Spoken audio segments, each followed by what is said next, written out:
Meanwhile, individuals who had personal experiences with the horrors of war are in full support of the peace efforts of the Aquino administration.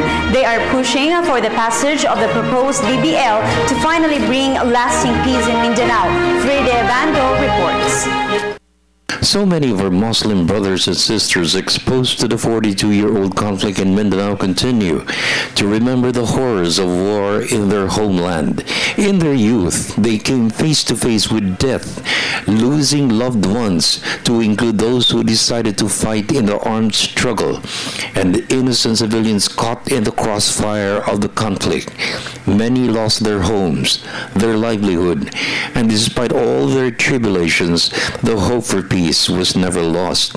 Many of our national leaders have never been through what we have been through.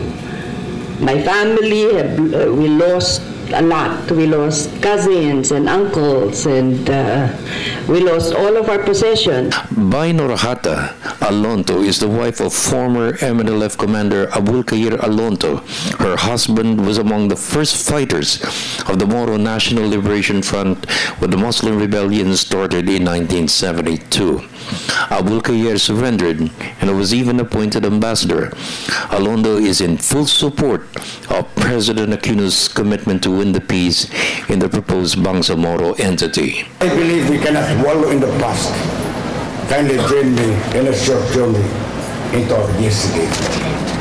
The Mindanao War did not begin in the tragic Mamasapan incident last January 25, 2015. Neither in the all-out wars called by President Estrada and Arroyo, nor in the state-sponsored martial rule war of the 70s.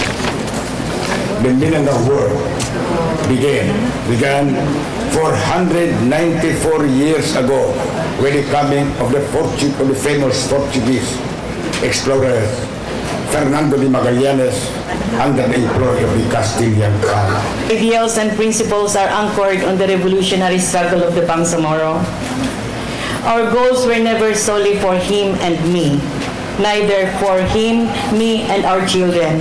It was always for the cause that he was fighting for.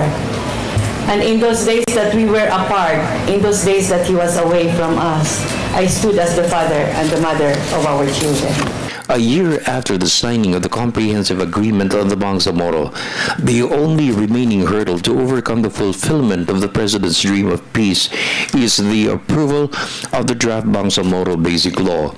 Congress vowed to pass the measure this March, but the Mama Sapano incident led to the suspension of the debate and deliberations for the draft law in both houses of Congress.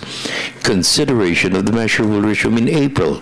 It's a major challenge for Congress to approve a draft law that is constitutional. In the legal infirmities in the BBL, to use the genius of their legal minds to amend the Philippine Constitution. And believe me, ladies and gentlemen, the 1987 Philippine Constitution has laid down the path by which it can be done by the Philippine Congress. What is just needed is for those who hold power to overcome their prejudice and intolerance.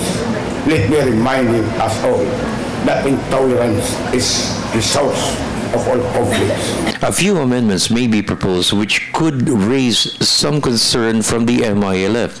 One contentious provision is the creation of a Bangsamoro police. Although the normalization process and the demobilization of MILF forces is not in the proposed law, these are sensitive issues related to national security to be addressed in Congress. A call was issued to the MILF to accept and approve Bangsamoro Basic Law to implement the peace agreement and refrain from any move for independence. It is also the proper time now.